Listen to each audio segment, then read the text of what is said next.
ஹல்லேலூயா. இன்று அதிகாலையில் நாம் பரிசுத்தரின் வார்த்தையை நாம் தியானிக்க இருக்கிறோம். இந்த நாளிலே கூட எபேசியருக்கு எழுதின நிருபம் 4வது அதிகாரம் 32வது வசனம். கிறிஸ்துவுக்குள் தேவன் உங்களுக்கு மன்னித்தது போல நீங்களும் ஒருவருக்கொருவர் மன்னியுங்கள்.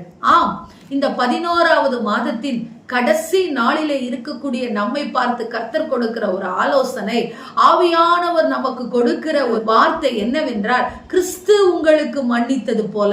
நாம் யாரையும் நம்மோடு கம்பேர் பண்ண வேண்டாம். தேவ ஜனமே, நான் இவர்களை மன்னித்தேன், இப்படியெல்லாம் எனக்கு கொடுமை செய்தார்கள், நான் இவர்களை மன்னித்தேன் அப்படி என்று சொல்லி நாம் யாரையும் ரோல் மாடலாக எடுத்துக்கொள்ளாதபடிக்கு, நாம் நம்முடைய வாயினால் இந்த மன்னித்த காரியங்களை அளப்பறையாய் பேசாதபடிக்கு, கிறிஸ்து உங்களை மன்னித்தது போல.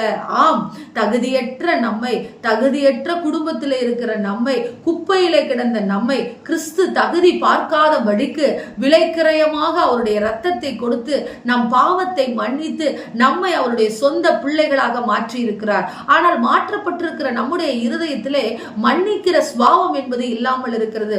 கிறிஸ்து உங்களுக்கு மன்னித்தது போல நீங்களும் ஒருவருக்கொருவர் மன்னியுங்கள்.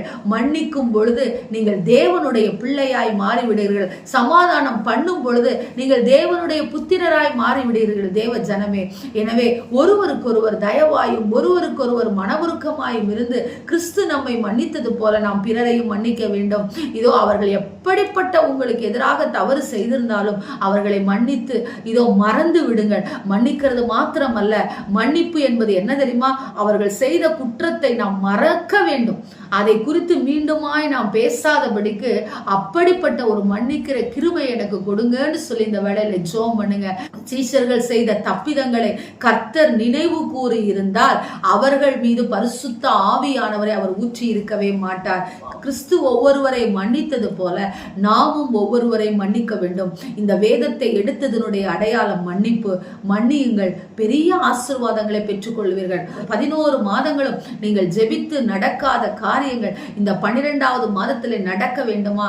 உங்கள் இருதயத்திலிருந்து பிறரை மன்னித்து வாழுங்கள்.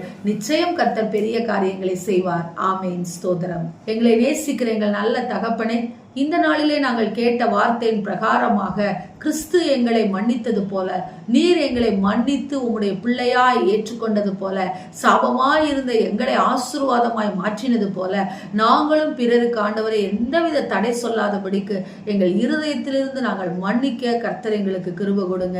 ஆசீர்வதிங்க. மன்னிக்கிற வரத்தை எங்களுக்கு கொடுங்க. மறக்கிற வரங்களை கொடுங்க. பிறருடைய தப்பிதங்களை நாங்கள் மன்னித்து மறந்து எங்களுக்கு நாங்கள் சுகத்தை பெற்றுக்கொள்ள கர்த்தர் கிருபை கொடுங்க. ஆசீர்வதிங்க, பொறுப்பெடுங்க.